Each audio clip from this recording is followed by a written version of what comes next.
Bonjour, salut, bienvenue sur ma chaîne Inwegugin à Séoul. Aujourd'hui, en fait, je vais vous parler de mon choix de venir en Corée. Pour moi, je pense qu'en fait, la question la plus difficile qu'on peut se poser à quelqu'un, c'est que veux-tu faire? C'est pas que peux-tu faire, mais que veux-tu faire? Moi, comme je vous ai dit, j'ai un Master 2 en audit comptable et financier.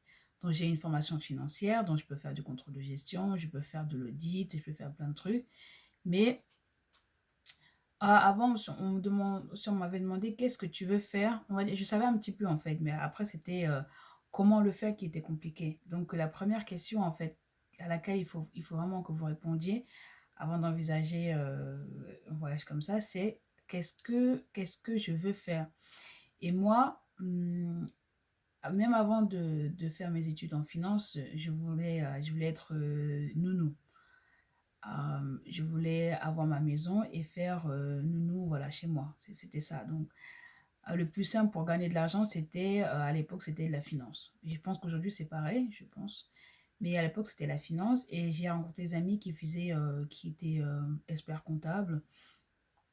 Donc, voilà, j'ai changé de voie. J'ai d'abord fait médecine pendant 2 ans. Et après, j'ai changé de voie. J'ai repris en première année d'université en économie. Et j'ai fait ma scolarité et puis j'ai eu mon master 2.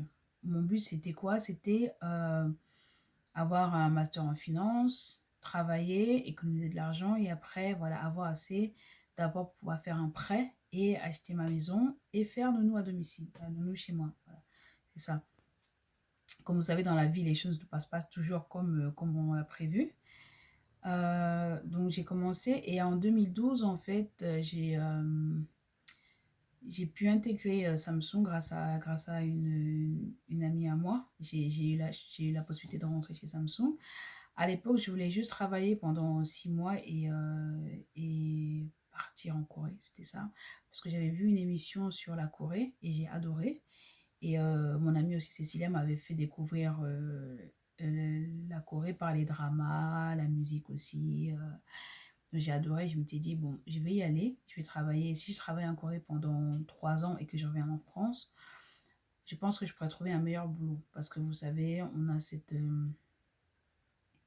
comment dire, je sais pas comment on dit ça. On se dit que voilà, les Coréens, c'est des gens qui travaillent énormément, qui sont voilà, hum, très sérieux dans leur travail et tout ça. Donc je me suis dit, avec cette pensée en France, et si je vais en Corée, que je travaille 3 ans et que je reviens de postuler en France, on se dira, voilà, que je suis quelqu'un quand même de confiance, que j'ai quand même la capacité de le faire, donc je pourrais trouver un meilleur boulot. Je pourrais rapidement économiser de l'argent et voilà, faire ce que je voulais faire. Donc en 2012, je rentre donc chez Samsung je voulais travailler pour 6 mois. Et justement, j'ai pu travailler parce que je ne voulais pas de CDI à l'époque. Je voulais juste travailler 6 mois et économiser de l'argent et partir en Corée travailler. Pour les choses, voilà, ont changé. Et puis j'ai travaillé un peu plus de 3 ans. Et je crois que c'est en 2015 que j'ai découvert le centre culturel coréen. En fait, en travaillant en travaillant chez Samsung, je me suis fait une amie qui m'a présenté le centre culturel coréen. Elle m'a dit, bon, avant de partir, bah, ce serait bien. Elle m'a dit, voilà, ici, on peut apprendre des cours de coréen et tout ça. Donc, je me suis inscrite. Et hum, c'est à ce moment-là que j'ai rencontré mon professeur de chant. J'aimais déjà un peu la musique coréenne. Je connaissais Atimisul de Yang Hyun. Et donc je chantonnais un petit peu les chansons de drama aussi. Et donc mon professeur de coréen à l'époque au centre culturel m'a dit, est-ce que ça te dirait de participer au concours de chant pour les amateurs qui est organisé par le centre culturel, par le K-pop Festival, pardon. Je ne savais pas du tout ce que c'était que le pansori. Et franchement, c'était un peu... J'ai dit, bah, je vais réfléchir. Et j'ai une autre amie qui m'a convaincue de le faire parce qu'elle avait fait le stage en fait de pansori l'année d'avant. Et elle m'a dit, bah vas-y, vas-y, on essaye tout ça. Donc j'ai dit, ok. Donc j'ai participé au stage de pansori qui était donné en fait tous les ans par mon professeur, Madame Inesson, au Centre culturel coréen. C'était pendant 2 semaines, on apprend le pansori, voilà, c'est tout pour amateurs, ils nous enseignent le pansori. Et j'ai adoré, j'ai vraiment adoré, c'était incroyable. Je comprenais rien, j'avoue que je comprenais rien à, aux paroles de la chanson, puisque c'était vraiment totalement en coréen et mon niveau de coréen était bad, bad, bad. Donc, je comprenais absolument rien. Mais en fait, ce qui m'a fait réaliser que c'est vraiment ce que j'ai envie de faire, c'est que malgré le fait que je ne comprenais rien du tout, je souriais tout le temps. J'étais là, j'ai adoré sa voix. Vraiment. Et là, je me suis dit, c'est ça que je vais faire. Voilà. Parce que le sentiment que j'ai eu, vraiment, c'était voilà, c'était comme une révélation. C'est comme si j'étais tombée amoureuse du truc. Vous voyez? C'était, quand tu écoutes le truc, il y a ce sentiment-là, voilà, que tu as un sentiment un peu bizarre qui te dit, voilà, c'est ça. À l'époque, je me suis dit, ah, je suis dans la merde. Je suis dans la merde.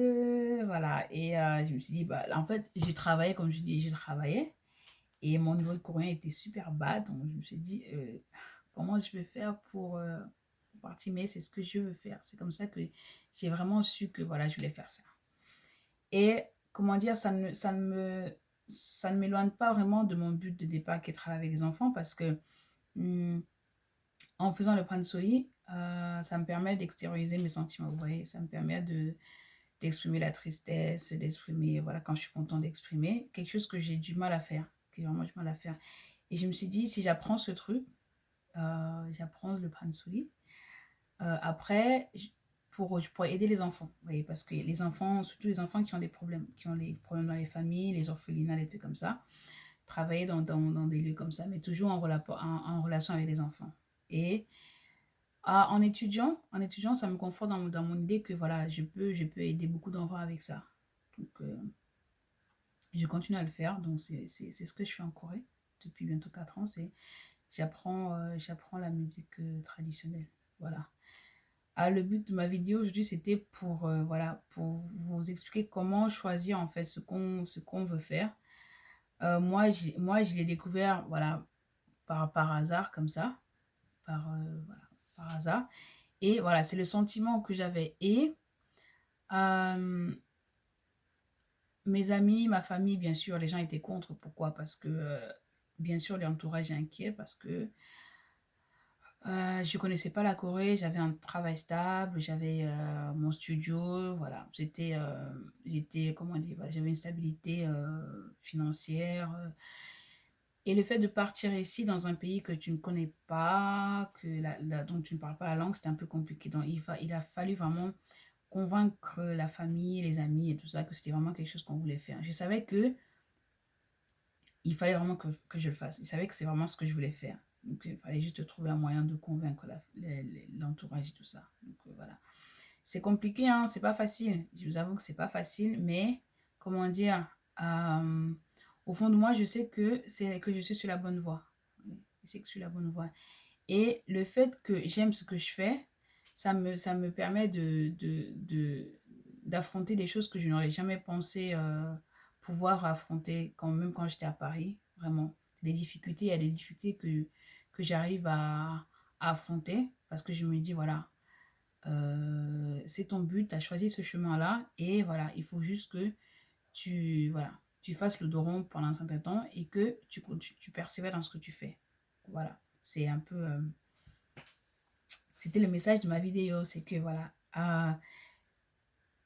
même si c'est compliqué, si vous avez trouvé ce que vous voulez faire, pas ce que vous pouvez faire, je précise bien ce que vous voulez faire, franchement, essayez-le. C'est bien sûr qu'on peut échouer. J'ai pas dit que essayer, c'est forcément réussir. Non, c'est que vous allez échouer. Mais dans l'échec, vous allez trouver, je pense que vous allez trouver d'autres ressources et d'autres choses. Rien, rien n'est pire que le regret, n'est-ce pas? Comme maman dit, le regret, c'est la carie des os. Ça ne se soigne pas. Donc, les amis, faites attention à vous. Réfléchissez bien à ce que vous voulez faire. Même si en ce moment, voilà, c'est compliqué. Je pense que à partir du moment où on fait ce qu'on aime, on ne travaille pas. J'ai lu ça quelque part. Voilà. Les amis, je vous souhaite une bonne journée. Faites attention à vous. Sortez couverts, comme on dit là, en cas en ce moment en ce temps de coronavirus. Masque. Bye bye.